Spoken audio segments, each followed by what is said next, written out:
Good evening, everyone. I'm Damayanti Bhattacharya on behalf of the Voices into the Past, Udit Prabha.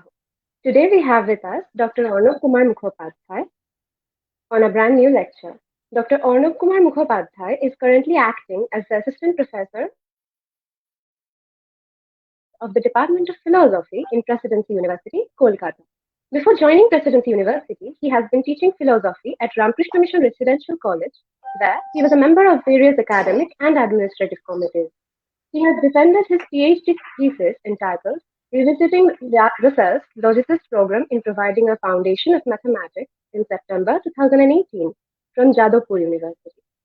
Previously, he has defended his M.Phil dissertation on significance of Russell's theory of incomplete symbols in his Philosophy of Mathematics in 2009.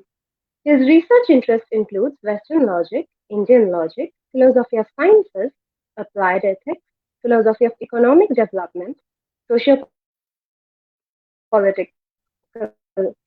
philosophy, and various publications like What Should Be Our Attitude Towards Nature in Order to Secure a Better Tomorrow for Us, number as explained by Russell in Principia Symbols, its significance in his philosophy of mathematics, women empowerment and entrepreneurship in rural areas of Bengal in the context of economic development, etc. He is the executive editor of Revisiting Principia Mathematica after 100 years, where he has also contributed by writing Reading Principia Mathematica after 100 years, Chitapte Diary and Chalachitra Darshaner Aloke Fire Dekha, which is published recently. He is also renowned for presenting papers in workshops. We are very grateful to have him accept our invitation. Today, he will speak on beginning Filmosophy through the lens of Ray. So, without further delay, I wish to hand over the microphone to Arnab sir so he can continue his lecture. Over to you, sir. Thank you very much. Good afternoon, everyone. Today, I would like to say a few words. I should say, I would like to share and clear some of my thoughts regarding film philosophy with all of you who are either present here or will be listening.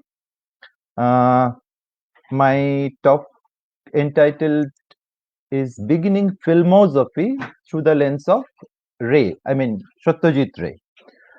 So here we need to understand basically two things.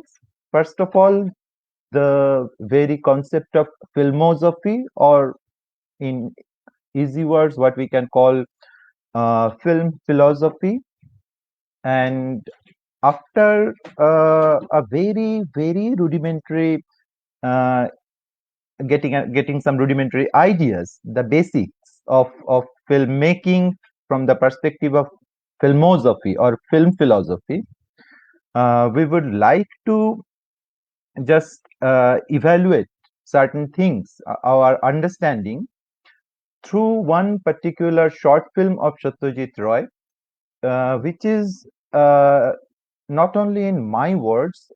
In fact, Satyajit Roy, the legend himself, has identified that film is as one of his finest one. That and in fact, he himself has identified that film as one, quote unquote, a 10 minutes film that that creates a quite a punch. But however, the film is basically, initially it was released as a 15-minute films. Now 12-minute version is available.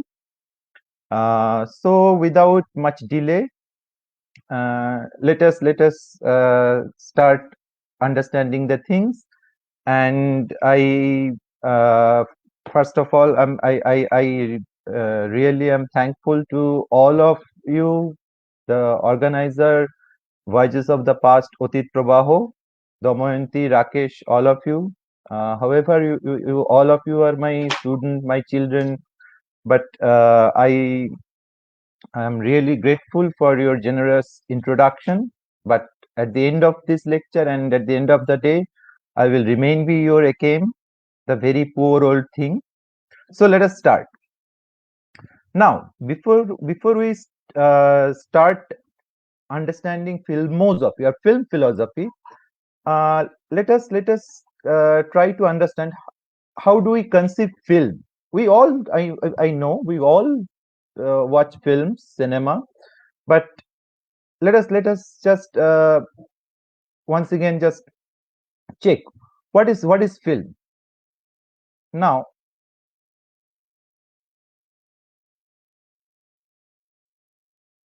what we are seeing. I don't know whether it is possible for the organizers or not, but maybe it will be a humble request to all of you. If it is possible, any of the viewers, they can interact. I mean, that will be as Rakesh, at least you know, I'm very comfortable with. So all of you can, if you wish to participate in this in this lecture with an interactive mode, I don't mind. Rather, I will be very happy. Anyway, what we are seeing there now, in one photo here, in one picture here, one screen, we are seeing a horse riding. A horse is moving rather, and here we can find some numbers 1, 2, 3, 4 up to 15, I guess, are showing, and here we can find a mammal, cave painting of Altamira, a mammal with 8 legs. What what is common in those pictures? In those two pieces, what is common? The thing that is common there in this prehistoric version, this particular piece, let us call it a picture, a photo, a steel frame. There, somehow the painter or the artist wanted to capture the notion of motion, and here somehow the same thing someone has indeed captured through a device called camera. Both in both these pieces, what is common is trying to capture the motion, and basically in the very basic level, this is all about this is the first step towards film. Now, film or cinema, the very word cinema, we all know this is very common to all of us, and in fact, this is something which is so very elementary. All of you can take recourse to Professor Google. He will explain these things in a much better way. The word cinema, that comes from the very Greek word kynema. Now, what is kynema? Now, in order to understand what is kynema, the very basic thing, the basic understanding, it is we need to know its definition. It is defined as a branch of dynamics, that deals with the aspect of motion. Now, what is important is a branch of dynamics that deals with aspects of motion apart from consideration of mass and force. Apart from consideration of mass and force. This is most important thing, and this is the gateway to enter into the concept of film, or popularly what we call cinema. We can find the very unique characteristic of film. In fact, we will discuss this one by one. There are many ways films can be defined or characterized. One such characterization has been made by Reisch and Schicker. They have identified it as a medium which cuts across the diversity of ability, background, and communication modes.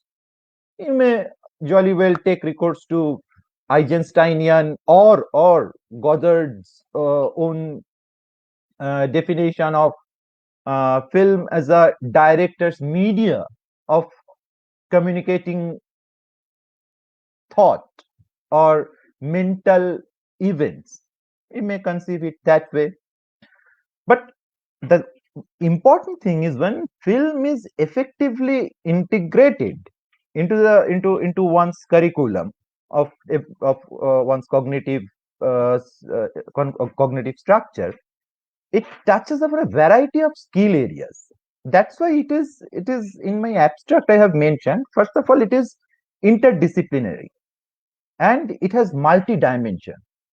You need to, maybe, as we all know, either by knowing or equipped with the technicalities, or maybe without knowing much technicalities, but somehow with the spirit of the notion, we we use many things in a film to narrate a story, to portray a thought, and that is the most unique thing about film, which basically this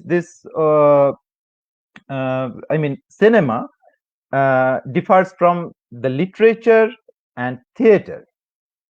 And there is a popular saying in literature: you have more provision to think and more provision to imagine, and in cinema you have more provision to think. Anyway, let's not get into that.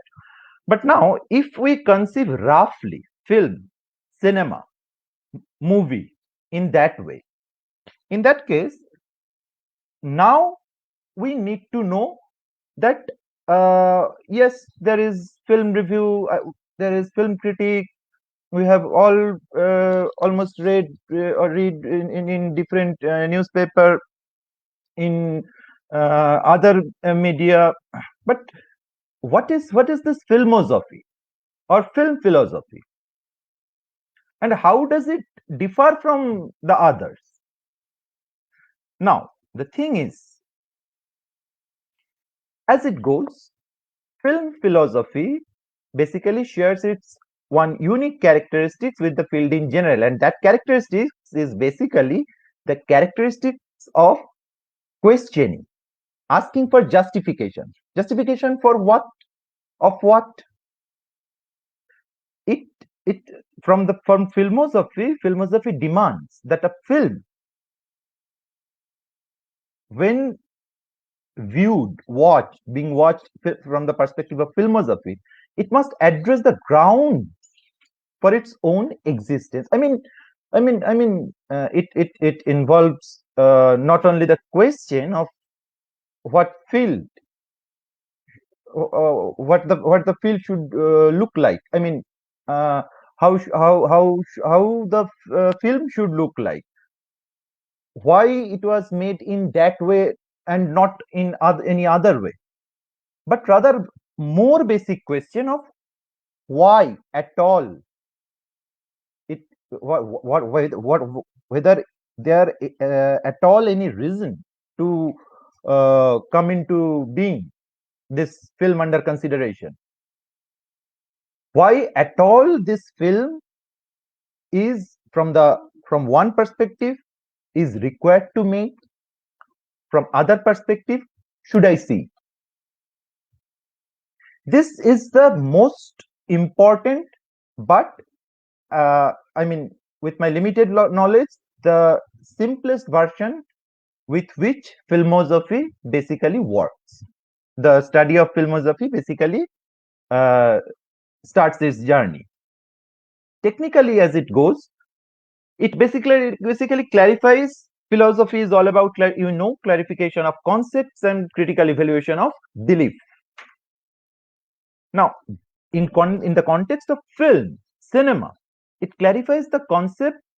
Concept means those concepts that are used either by means of its vocabs, I will come to that, or by means of its equipments, or by means of its impacts.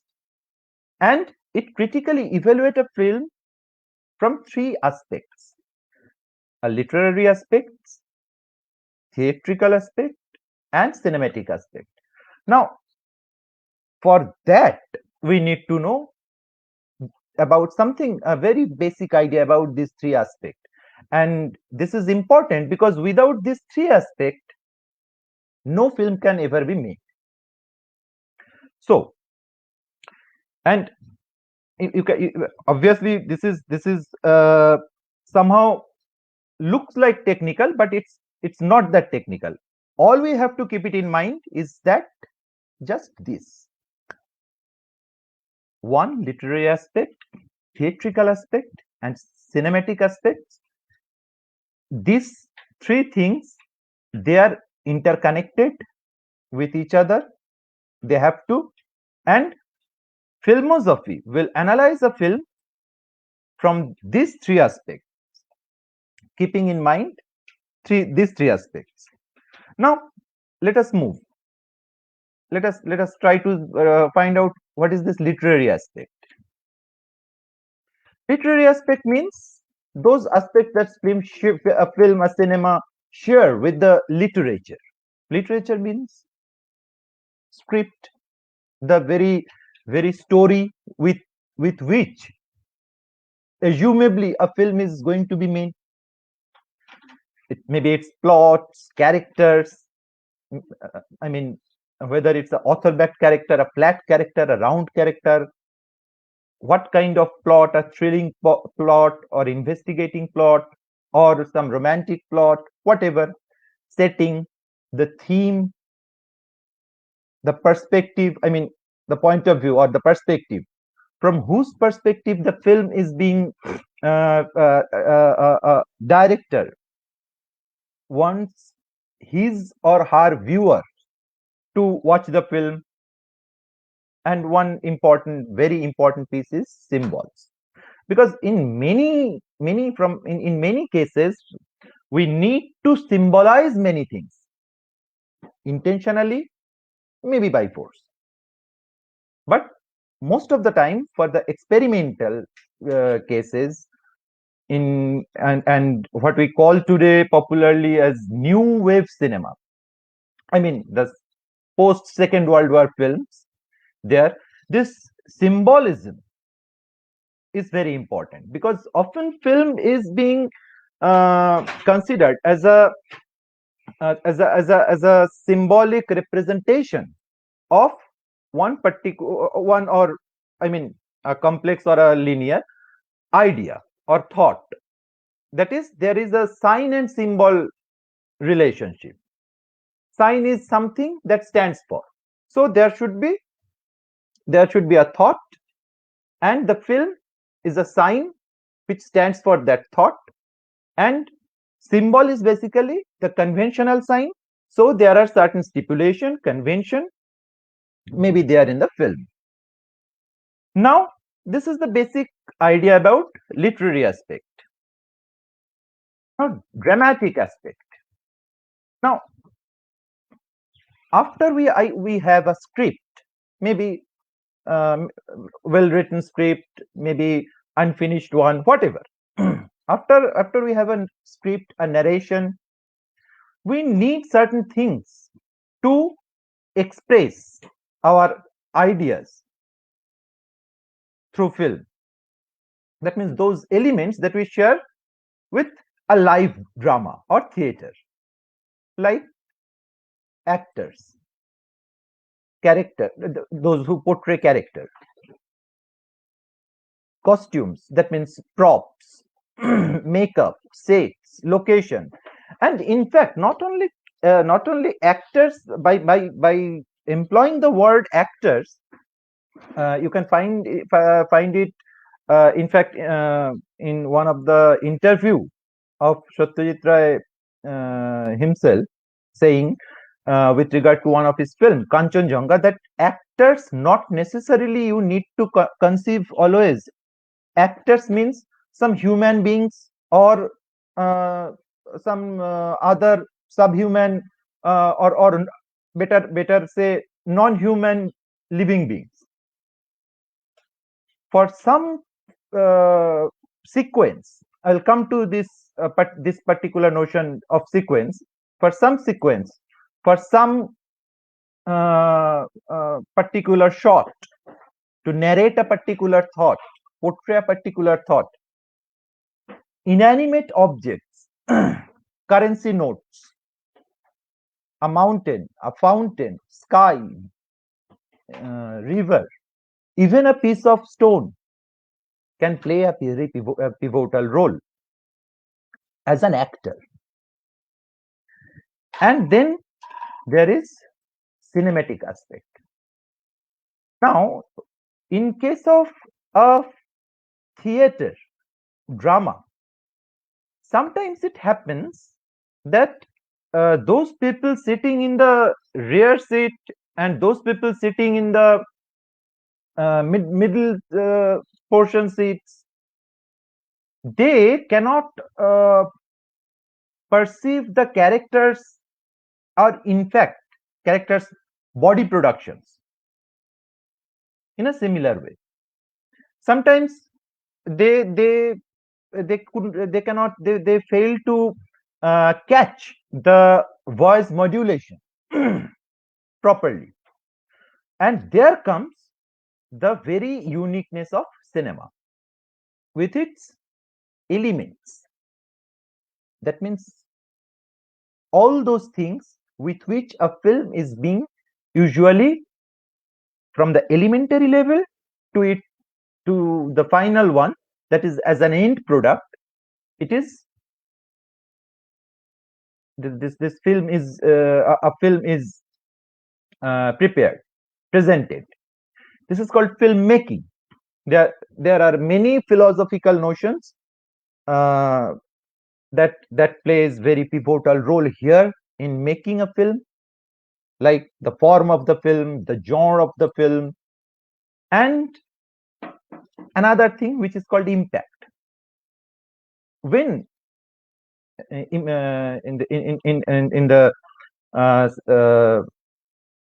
a few minutes, when I will be discussing the language of film, it will be more clear that this impact of film is basically, it consists of three basic things: relatability, perfectibility, and the very surprise. Now, these things, in creating these three elements also, we this is very important. This three things, this is also very important in making a film. So this whole things, these literary aspects, this dramatic or cinematic aspect, and dramatic or theatrical aspect, and cinematic aspect, this whole things, with this we make a film in, roughly, if we follow Satyajit Ray, in 5 phases. Like development means first getting an idea, nurturing the idea, developing the idea, writing a rough sketch, rough script, the main the spine of the film, one may say, at least Ray himself would say. Rewriting, revising the basic idea, try to figure out or conceive with which characters, in which location, we will just make the film. This is called the development phase. Then comes the pre-production phase. After after finalizing the idea, first draft of script, the basic preparation. Now we enter into the pre-production, finding a producer who can spend money, which is very important, and Reiki the location. Reiki means visiting the location. Maybe in the development phase, I have thought that yes, I will shoot this particular scene in, say, Jodhpur. But now I find that no, not only in Jodhpur, but a particular place in Jodhpur, I will shoot that particular scene. That means shot will be a particular portrayal of a particular place, and then characters, rehearsals. There are many things there in the pre-production, and then comes the most important thing of production. Production means the actual shooting, the clapping and shooting the first scene. Now the thing is, this production is the best thing, roughly what we actually, assumably, will see. So if we are not very meticulous, and if whatever experiment we need to do, whatever we have to do, we have to with precision, with uh, utmost labor, with all possible ways, the way as a director I want to want someone, some of my viewers to watch the film is being shot there. And if I made any mistake there, then in the next phase, that is post production, where I will edit the film. Maybe I will shed uh, some portion which is not required, which is called editing. I will design the sound maybe in a different way, with synchronization, with different ways of falling. Those Foley artists play a very pivotal role in this post-production phase. We have seen this in one of the Bengali film directed by Kaushik Banerjee, that is Shabdo. Now, if at any point of time I find anything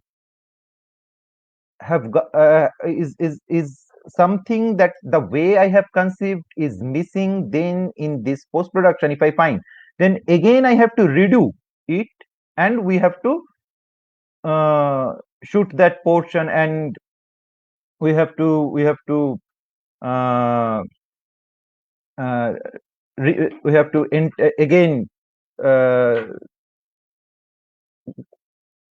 either we have to shoot that thing in that way, or we have to revise or re capture the things in that way. This reminds me, I have while referring Shabdo, I have said I have somehow mistaken with the surname of the director. I wanted to mean Kaushik Ganguly. Anyway, now after post production is the phase where whatever we have shot in the production level, after editing, sound designing, and all, the one particular piece is ready to present, and the final stage is distribution or presentation. This is the 5 phases where the film is basically the essential phases of filmmaking. At least if we follow Satyajit Roy's version, which he has himself has made in Ekei Bole shooting and some other interviews.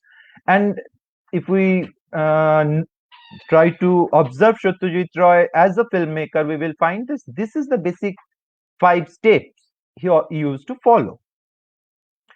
Now, in here lies the most important thing, that if from the development phase to post production, or rather production, whatever we have conceived, that is thought or idea before production.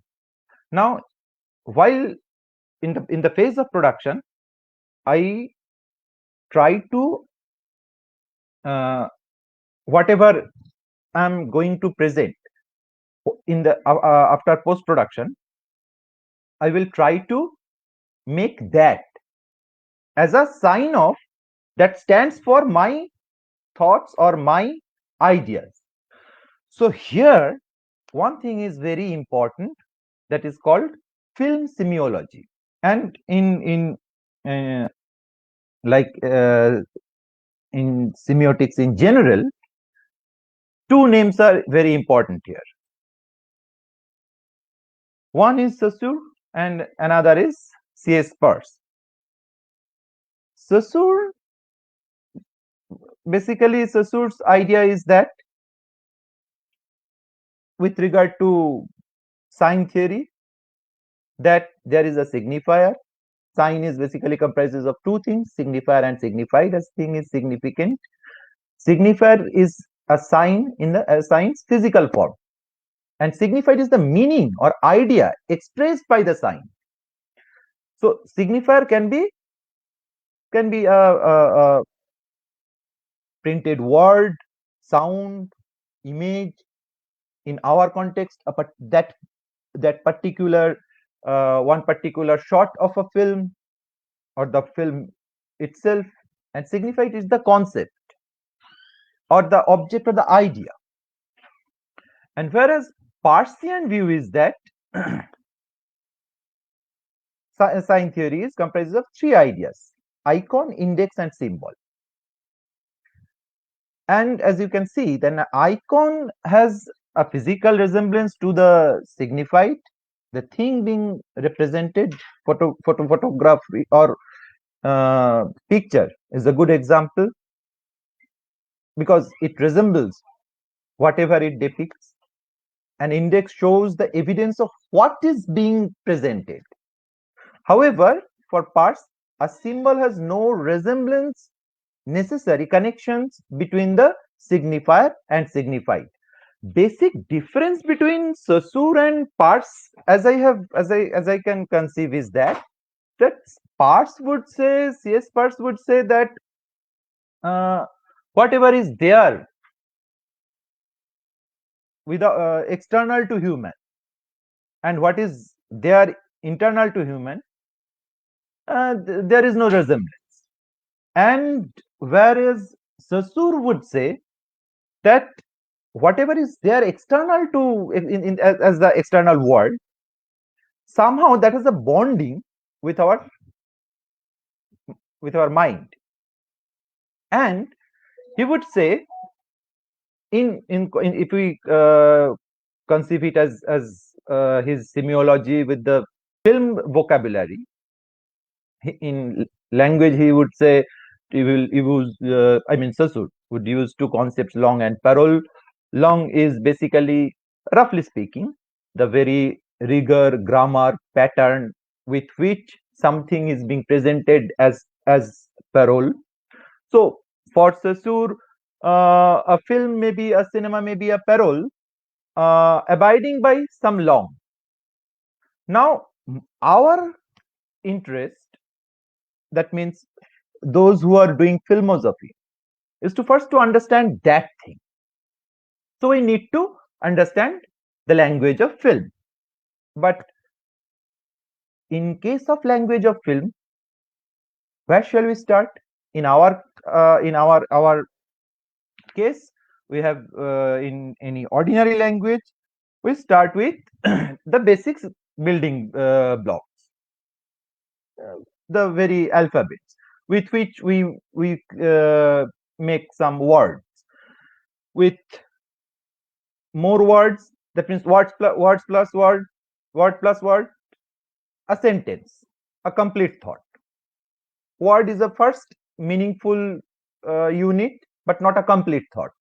Then a sentence, a complete thought.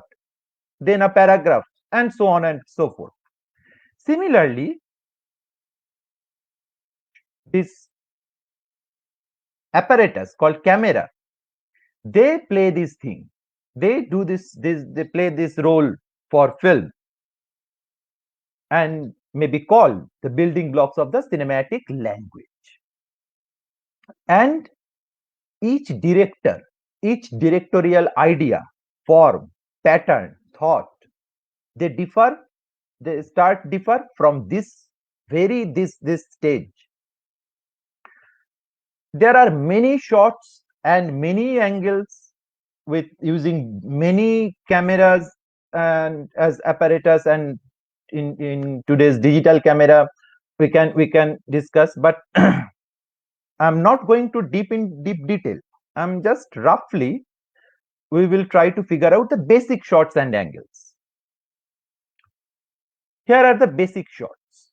Extreme wide shot to portray where the object under consideration is being portrayed. The basic purpose of extreme shot is that the object under consideration is being portrayed as minnows with reference to the other object.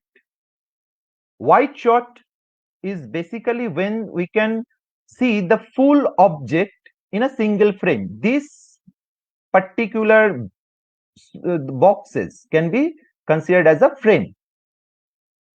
Medium shot is basically a shot where we can see an object more closely, but of course in case of a human figure maybe at least half of it, that means the most significant part.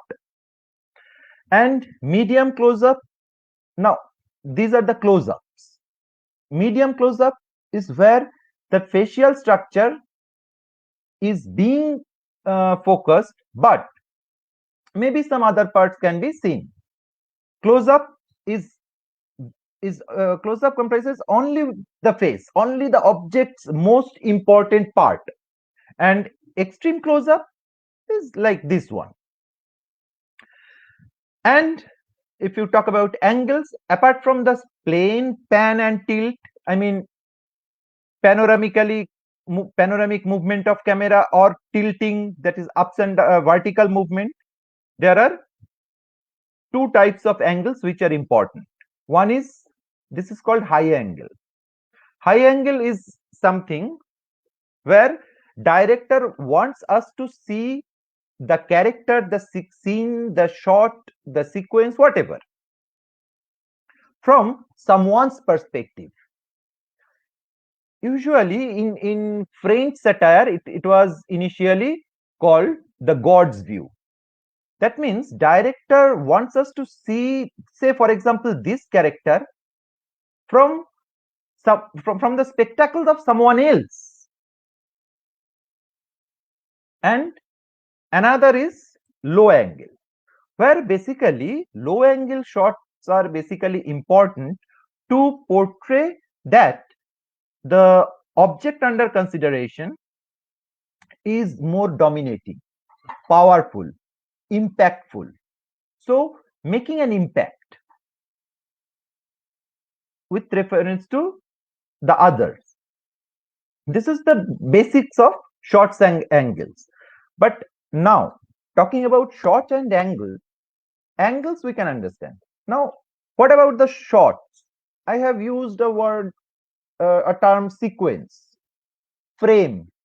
What are they? A frame means the smallest piece of information in the film. That means maybe this one, this particular one, or maybe this particular one, or maybe this particular one. The smallest piece, the smallest piece of information given at a particular time. A shot is basically an uninterrupted camera. A continuous camera take without, that means a continuous camera take without disruption. Uninterrupted camera is a shot. Maybe in comparison with language, we can say that shots are basically the words. And scene is the place or setting where the action is being filmed. That means a scene is basically comprises of different shots. Maybe again with reference to language, we may consider it as a sentence, a complete thought, but maybe not the whole of whatever is depicted in a particular narration. And the sequence is a series of scenes or shots that can complete a subject, a complete thought, an idea. So in that way, a sequence ends when the subject matter changes. This is basically the vocabulary with which a film is being made. Now, after acquiring this idea, uh, we will try to uh, examine whatever we have discussed is how much helpful with a film by Satyajit Roy. The film is called A Film 2, A Film Fable. You need to keep this particular thing. You have to keep it in mind that this the particular film 2, Ray himself is calling this film as a film fable.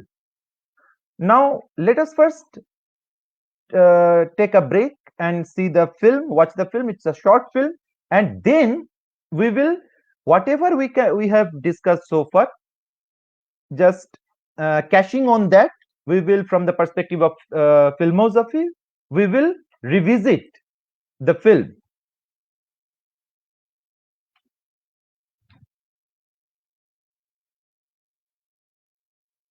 Is it visible to everyone?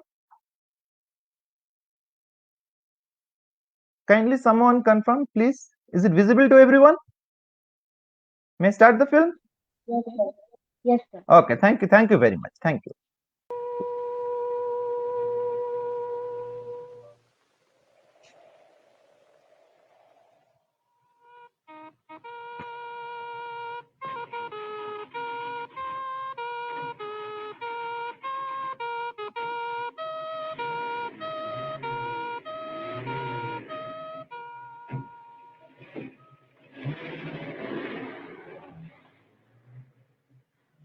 Watch the wave.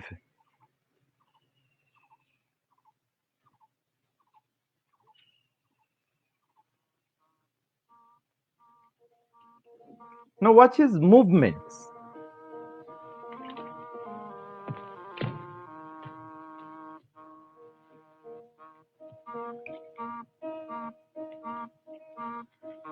Throughout this course, this kid has been looking for something, but exactly what he is looking for, I guess he is not getting.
Plenty of toys.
Now, the film ends here.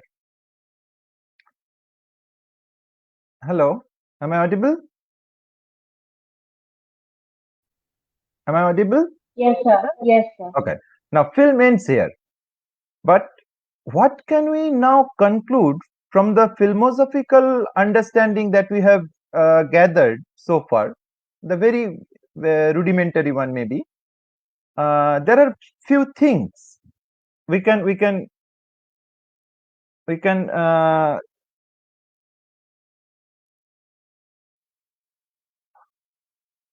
My God.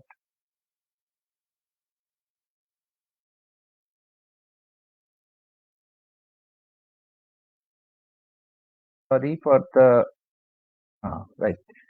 There are few things that we can conclude from here very easily. Few things we can conclude that first of all, one message is there in this film fable. Materialism is not the ideal path to happiness. How can we say that? Check. This boy who lives in a Anglo American huge palace, a gigantic palace with so many things, so many toys to play with, and sometimes this boy is even jealous of maybe as simple as a flute tune. And ultimately, after the battle, during the battle, he was not very satisfied, and after the battle, he felt almost devastated. So we have many things. We have so many material things. Does not mean that we have the prerequisite of our happiness. If you recall the film from the beginning, just just check whether we can arrive at that conclusion or not. Next, similarly, the other side of the coin, that the grinding poverty, I mean, no matter how miserable it is, that does not necessarily mean that life is not worth living. And I'll come to that. Here, Satyajit Ray has clearly made a distinction between living a life, living with freedom, enjoyment, with contemplation, and leading a life like a machine. How can we say that? The boy starts his journey in this film, is in this cinema, with playing with the fluid, and then maybe with the tussle with as many things as he as he can wrestle with the other boy. But at the end of everything, again he's taking recourse to his uh, recourse to the this playing flute as part of contemplation of his life, his moments. And the most important thing that Bertrand Russell mentioned, that war doesn't determine who is right, rather who is left. See, the infallible capacity of human spirit, is to pick up the piece after the great loss and to move on, to find a quite undisturbed, contemplated, uh, enjoyable, decent corner of the space in this universe, to resume life again. And why? Because after this war, it was probably we are not in a position to say exactly who has won this battle. If we consider in between whatever happened, that was a war. From one perspective, you may say the rich boy has won the battle, and from other perspective, you can say that this boy has won the battle. And if you follow Eisenstein, whatever happened, that has happened with that rich boy, this particular boy, he has merely play a role that determined the joy, the win or loss of that boy. Now let us follow Satyajit Ray. A hollow rewards of a victory earned through the vile means, unnecessarily fight with the boy who has been uh, playing flute, enjoying his life there outside the outside his palace. There was no necessary need to fight or fetch a battle with him. There was everything, many toys, many things were there with him. But as he fought that battle with the vile means, and the battle which shouldn't have taken place in the first place, there every reward becomes meaningless, and ultimately that is that is something what has happened to that boy as a consequence. Just see that film, see the different scenes. A very Anglo-American style bungalow, a palace, gigantic one. It was a low angle shot taken in such a way that can depict the hugeness of the building. A Mickey Mouse, expensive Mickey Mouse cap, having Coca-Cola, and it can we can see there is a very expensive car in the house, but still, have you noticed the boys waving? Perhaps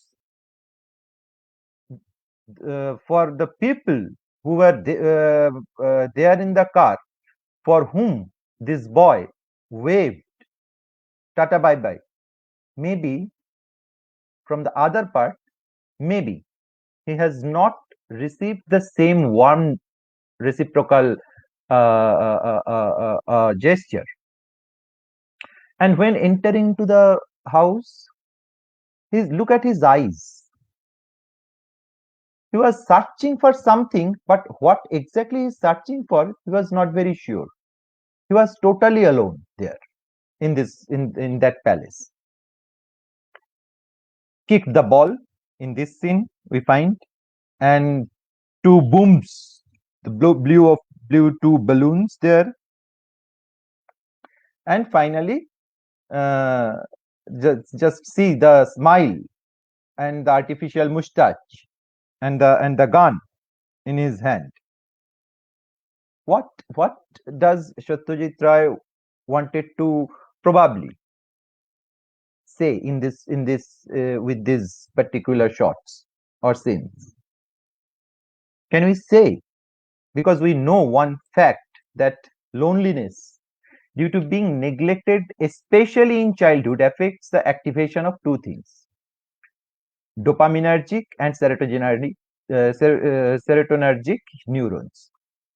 And these two things, they play the most crucial role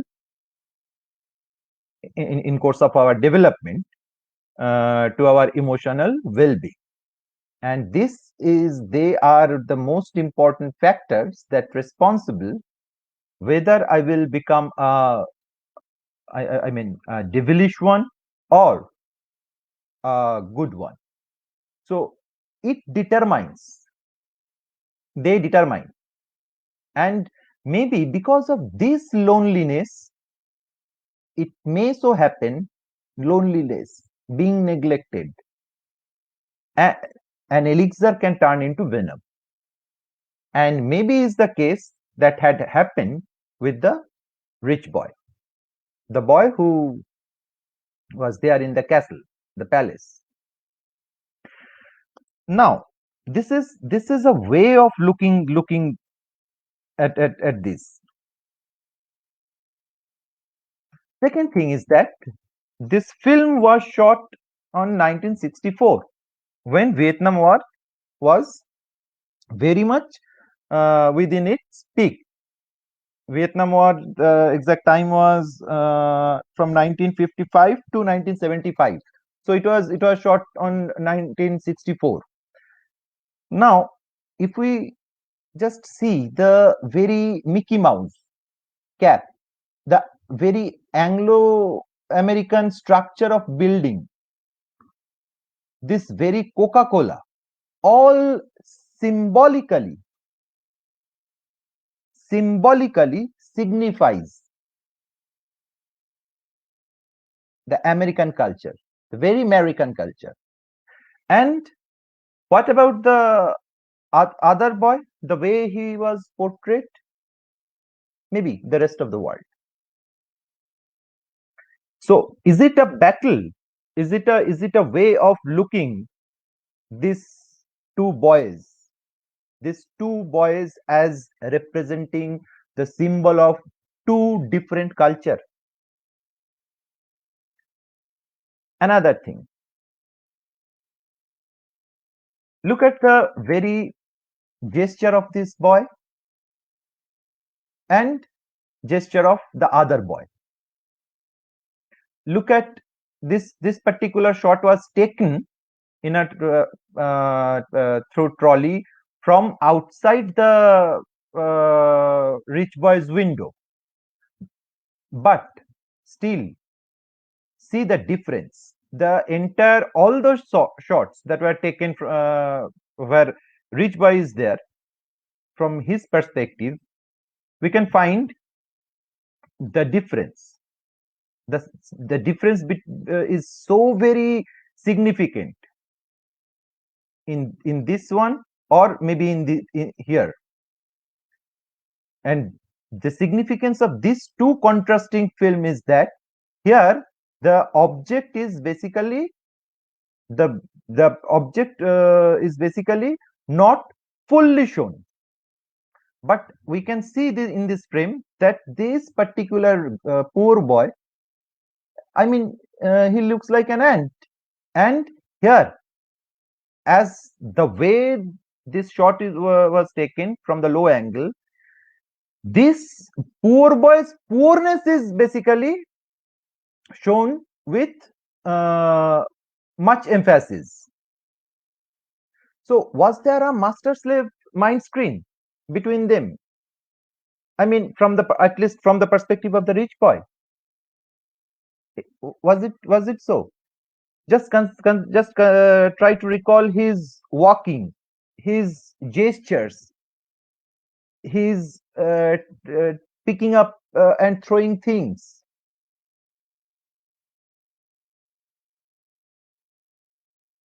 Another thing, this is an important issue. We talk about sympathy, empathy, and many things in philosophy, in science, in various ways, in different disciplines in our cognitive discourses. But how does that rich boy, as he is portrayed, looking at the poor boy? Is he looking him as another human being or just another thing?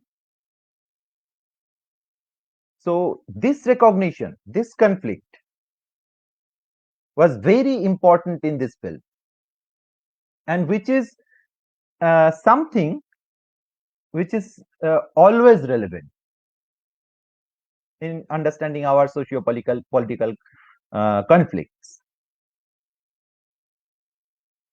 Look at this montage shot, and one particular shot, he was looking like in that montage shot, in one frame he is looking like a Native American, another one wearing the cowboy hat, a Texas tornado type of a character, the very American gangster movies, if you can recall, this type of one frame, and ultimately the very mocking film, the very mocking culture of of the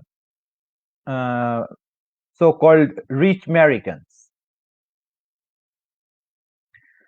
But the important thing is, this particular shot, in other cases, Satyajit Ray followed a particular way that we have discussed.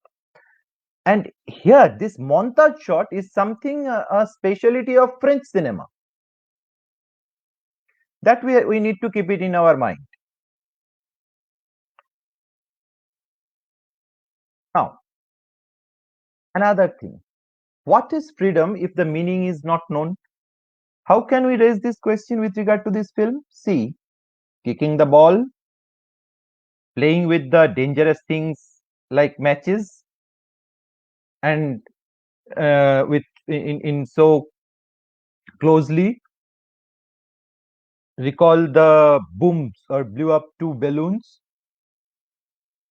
and just searching for something that can entertain me, that can maybe make me happy, but i'm free to I'm free to play with, do with anything.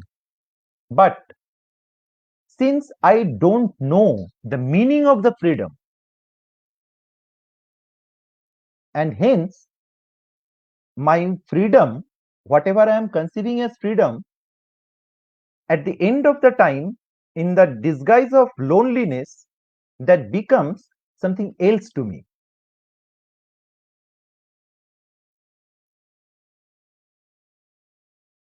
Now, I'm not as because of the time constraint, I'm just cutting it short, and some very cinephilic observation. We can spend, in fact, hours and hours with this film.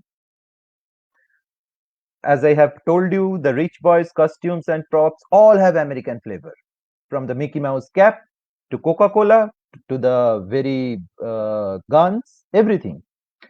And the very interestingly, the background music, throughout the background music, we can find the very Satyajit Ray signature background score, except the flute. When the flute was playing that particular one, if you can closely see, that is a soundtrack kind of thing, which contains the musical essence of Vietnamese, uh, together with the four tranquil different seasons. Particularly, this is popular. as it goes. In the countryside of Vietnam, it was traditionally played by Vietnamese farmers, mainly the women and men together. Together, what is important, whenever they take a break from working in the field, or even nights before going to bed, as part of their enjoyment, tranquility.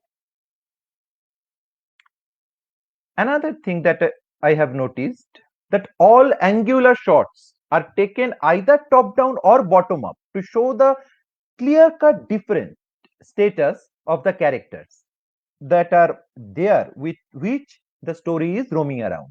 Now, this is important because before making two, Satyajit has already made Kanchanjunga. So, apparatus of making a color film that was available with him.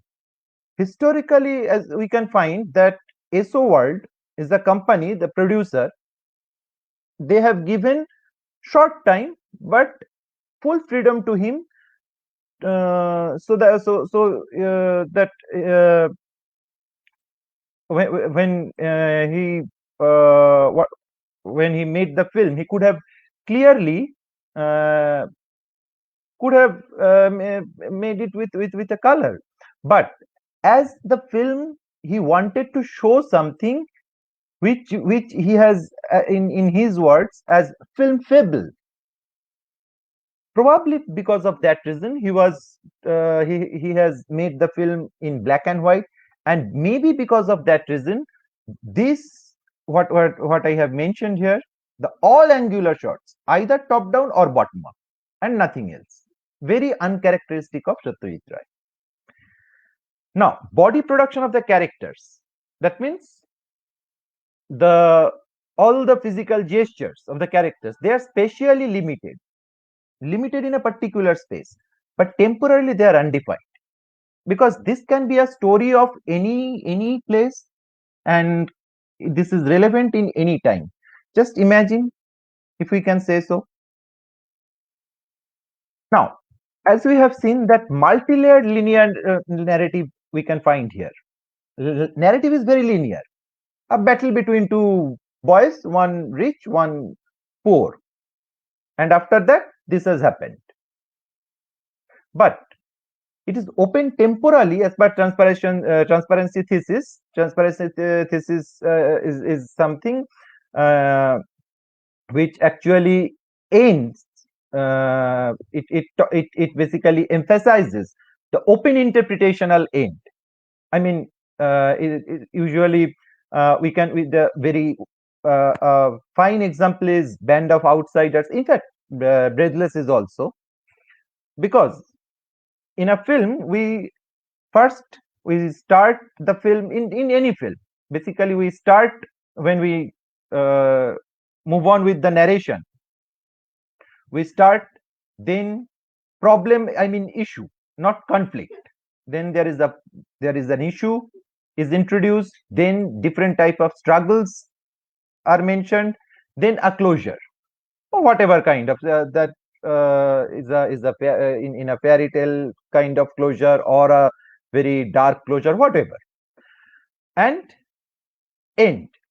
So in this film, however it was linear and multi-layered, it was open ended. That means you probably cannot say, in spite of seeing the film over and over again, that the rich boy, obviously leave alone the poor one, even you cannot say the rich boy is quote unquote what we call a bad boy. We can at most say that he was basically the prisoner of a devilish, some devilish factors of the society, polity.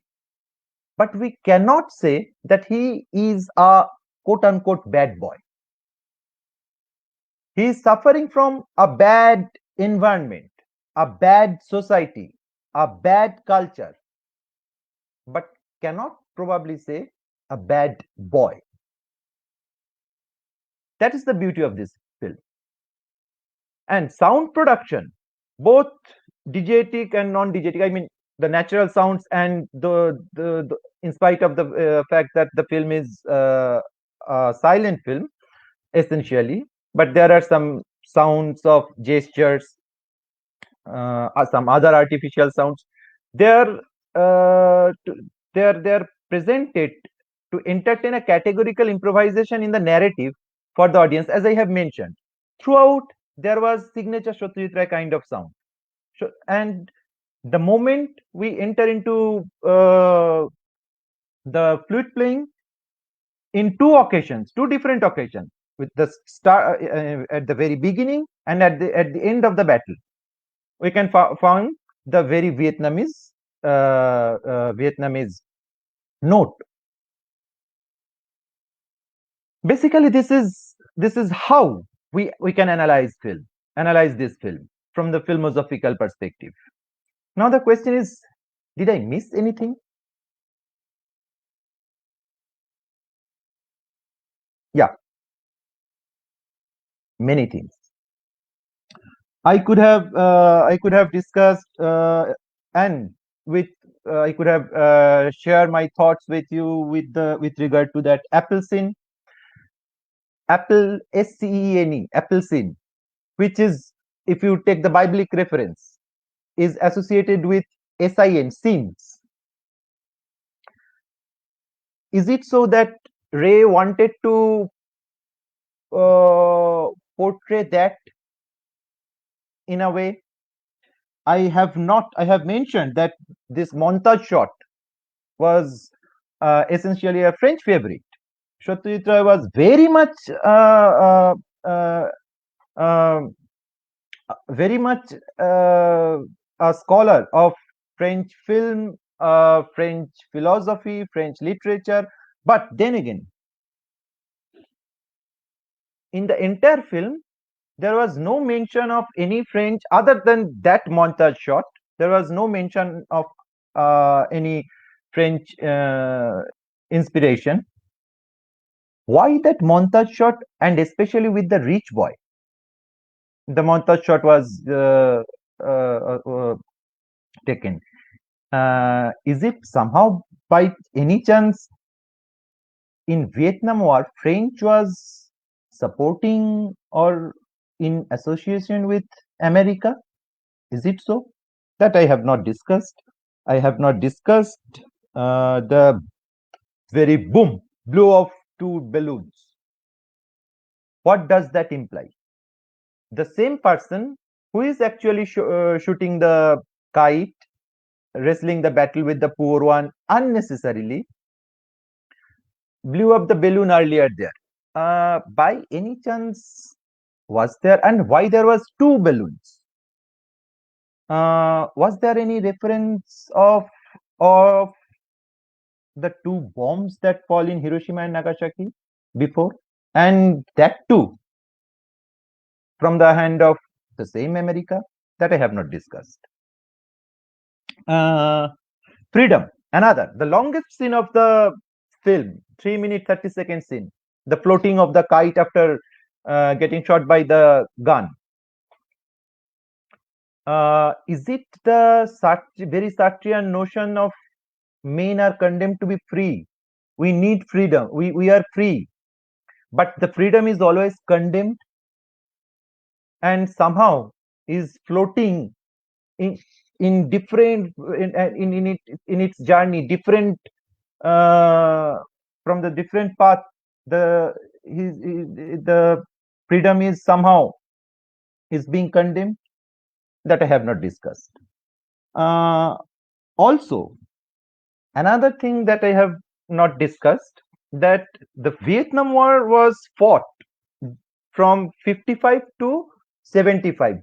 The film was shot on 64, and in the last scene we could see not a poor boy playing the flute, rather the rich boy was almost devastatingly, he sat on a couch, and his robot, his own machine his own machine is destroying the meaner in the very beginning, the very manner which he said.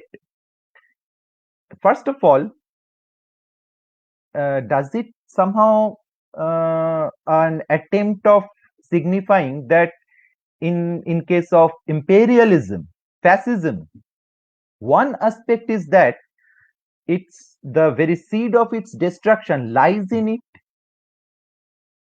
and is it so that somehow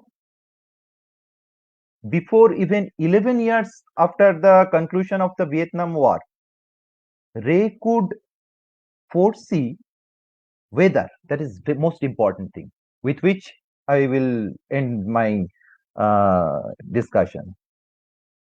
That America is going to be defeated, because up until whatever was there, what we could collect from history, that America they were in a bit all in a good position. But ultimately, if we relate this film with Vietnam War, as we can find, ultimately this is an anti-war film as well. So is it so that that Ray could foresee that America is going to be defeated? With this note, I will thank you all and end my discussion here. And this is a film with which we can discuss many more issues in many more ways, but and spend a longer time, and probably you will not allow me to do so and make you more bored. So I end up here with thank you all. One question is just I purposefully I have initially I have tried I have thought that I will discuss, but now I think that I will not discuss unless some of you ask that whether it is really the director's the film, the cinema is the director's medium, or it's as we are the star worshippers think that stars are important, or as Ray says that both are different, things for elements for film, and both are important in its own merit for definite philosophical reason. So I end here. Thank you very much, all of you who are listening or who are present here somehow. Thank you. Over to you, Damayanti. Thank you, sir, for such an excellent speech. And we have very much been enriched by this session. And we hope it has been the same for our viewers as well. So, with your permission, shall we take up the question? Sure, of course. First question is from Meghomollar Mondira. Sir, I have one question. In films, where do we draw the line between showing what is happening in reality and the subtle glorification of those very things? Mandira, this is open to you, because in these films and so many of such films, it is very difficult to purposefully in its the way, the form with which this type of films are made. This is very much there is a hegemony and there is a demarcation problem, uh, and it is very open to interpretation because of the perspective.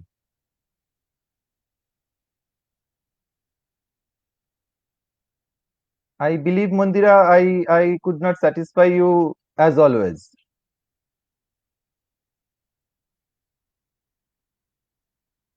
Sir, the next question is from Kea Maiti. how we can differentiate between happiness and freedom in the film too. Yes, that is the most important. That is a very good question, a very important question. This freedom and happiness, happiness in two is seen as the consequence of something, consequence of in cinematic language, consequence of a struggle, and in cinematic language, freedom is seen as a prerequisite of the problem. So unless there is freedom of choice, of action, of thought, maybe the struggle under consideration would become meaningless. So in that way, freedom here in the Saktian, conceiving the Saktian notion, freedom here is a prerequisite of us in cinematic language, in two especially.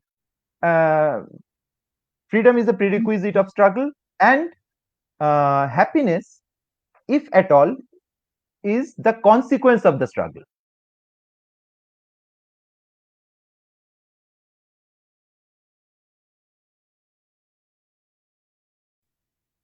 Sir, our next question is from Rakesh De. Are the phases of development of films, like development, pre-production, etc., seen in the films of other Bengali directors? Or the phases of development are different in the films of others? Rakesh, this is basically a signature of Satyajit Ray way of making film. But as you know, the genius Ritik Ghotok. Now, in many of his films, he has made in that way, like Subarnarekha. And many of his films, like Jukti Tokko, like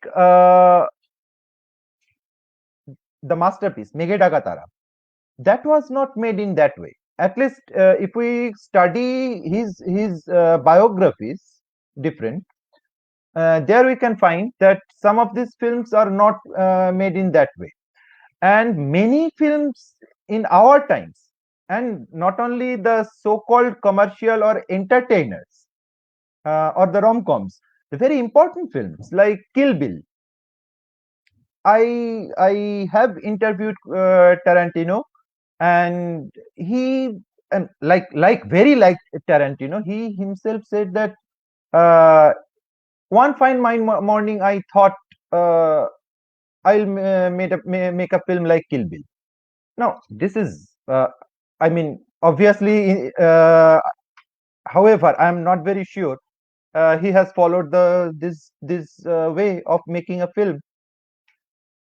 And if you take Mrinal Sen, many of his films, especially Calcutta trilogy, from the beginning to the end, if you watch the films, you can find that these films were very much made following this way, not following the this way means not following the Satyajit Rayan way, following these steps, these phases they develop. But then again, Kill Bill is something and very legendary, iconic, a cult film. One film, every film cinephilic people like me should watch. But that was and that is that I arrive at this conclusion because I have heard it from the horse's mouth, from himself.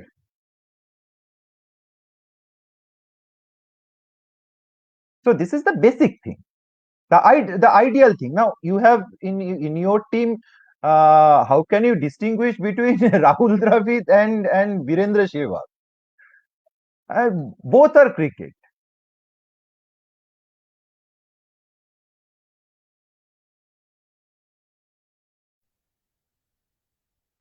Sir, if you don't mind, can I ask a question of my own?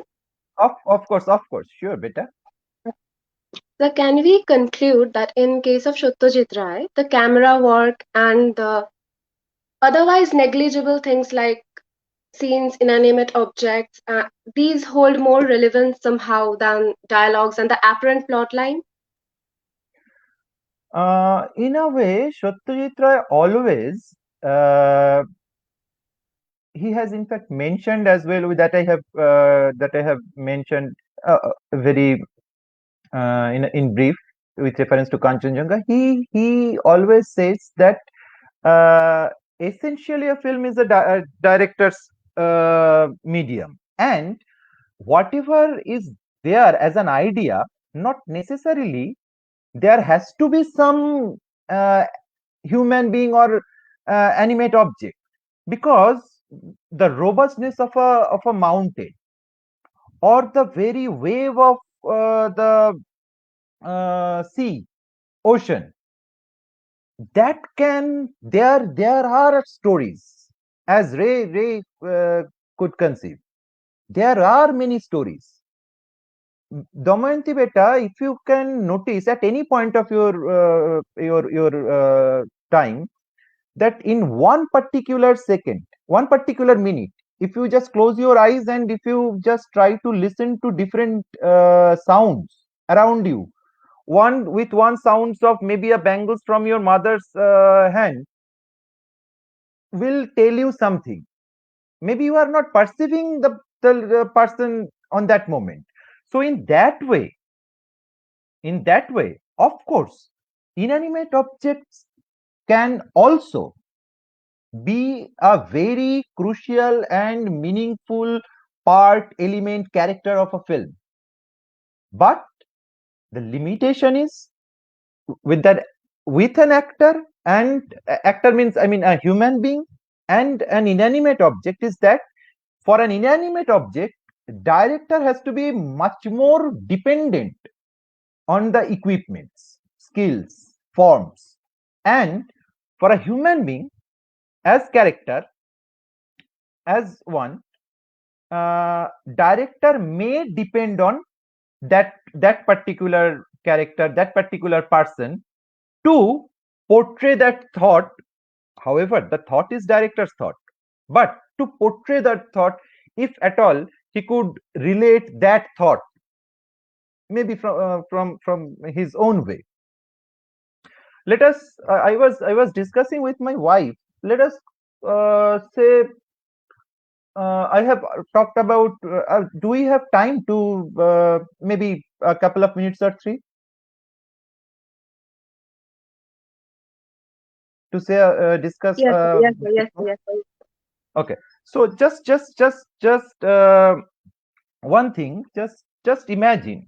I have been discussing this with my wife just in today itself, that as I have mentioned, with the inanimate objects, we have to uh, signify, symbolize, narrate, whatever you call, in whichever way you go. You have to uh, bring out the thought to your viewers. But let's say if you have a character, if you have an actor with you, a simple statement, and there lies the film semiology, it becomes so very important. One simple question: did you do it? See my face, without any gesture. If I say, did you do it, you will first, you will be become very confusing, but about what AKM is asking something. But the moment I very with my voice modulation, a different voice modulation, in a different gesture, in a say maybe the wrinkles of my forehead, my eyes, if I ask you, did you do it? So that will, that will make a different impact to you. If I ask you, did you do it? This type of thing, this is something will make you a different impact.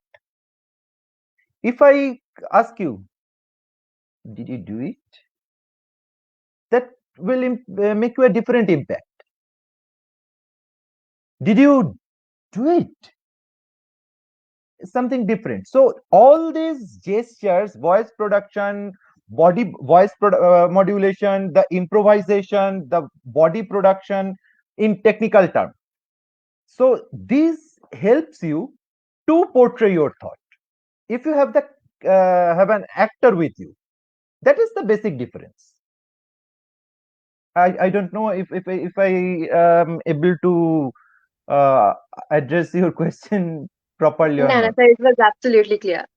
I think that will be all.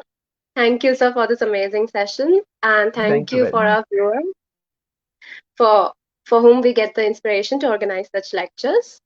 However, please like and follow our Facebook and Instagram page for further updates and join our WhatsApp group and Telegram channel to get more information. Subscribe to our YouTube channel to get videos of recorded lectures. Thank you very much. Have a good night. All of you stay blessed.